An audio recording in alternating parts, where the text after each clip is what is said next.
আলহামদুলিল্লাহ, কিছু জিনিস দেখলেও ভালো লাগে।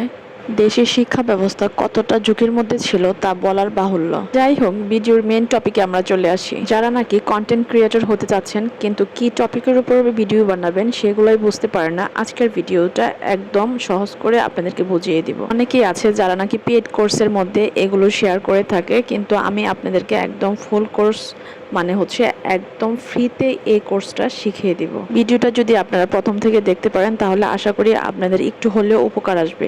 নাম্বার 1 হচ্ছে আপনাকে অন্যের ভিডিও বেশি বেশি করে দেখতে হবে। আপনি যখন অন্যের ভিডিও 20টা মিনিমাম 20টা ভিডিও দেখবেন, অথবা যাদের সময় কম তারা 10টা ভিডিও দেখবেন, ঠিক আছে? 10টা ভিডিও দেখার পরে ওইখান থেকে আপনাদের একটা আইডিয়া চলে আসবে যে আপনারা কি নিয়ে ভিডিওটা বানাবেন।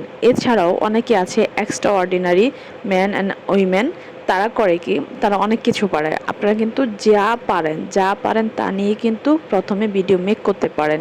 সাপোজ আপনি পড়াশোনায় ভালো, তাহলে আপনি টিচিং রিলেটেড যে ভিডিওগুলো আছে ইউটিউবে বা ফেসবুকে সার্চ করবেন, সেগুলো পেয়ে যাবেন। সেগুলো দেখে দেখে আপনারা প্র্যাকটিস করে আবার ভিডিও মেক করতে পারেন।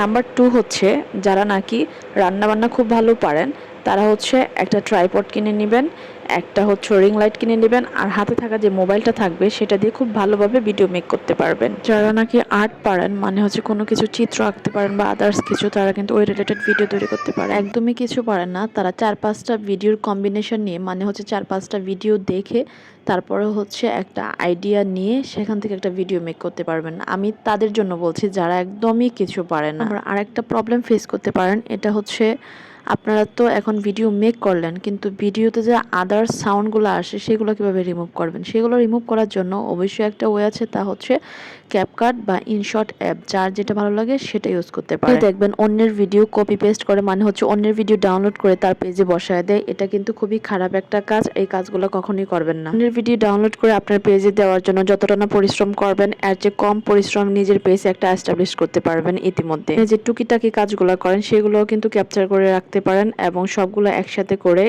ক্যাপকাট বা ইনশট অ্যাপ দিয়ে সেগুলো এডিট করে ভিডিও আপলোড করে দিতে পারেন। তুমি কিছুই পারেন না যারা, তারা তো মোবাইল দিয়ে ছবি তুলতে পারেন, ছবি তুললেও কিন্তু হবে। ছবি তুলতে পারেন এবং ভিডিও করতে পারেন, জাস্ট এটা করলেও হবে। সরাসরি যদি আপনারা এডিট না করতে চান তাহলে সরাসরি ফেসবুকে গিয়ে ওইখানে অপশন আছে ছবি তোলার বা ভিডিও করার, সেখান থেকে আপনারা সরাসরি ভিডিওটা আপলোড করে দিতে পারেন। যে সহজ উপায় আমার মনে হয় না আর কিছু আছে। আর যদি এগুলোও না পারেন তাহলে এই প্ল্যাটফর্মটা আমি বলবো আপনাদের জন্য না।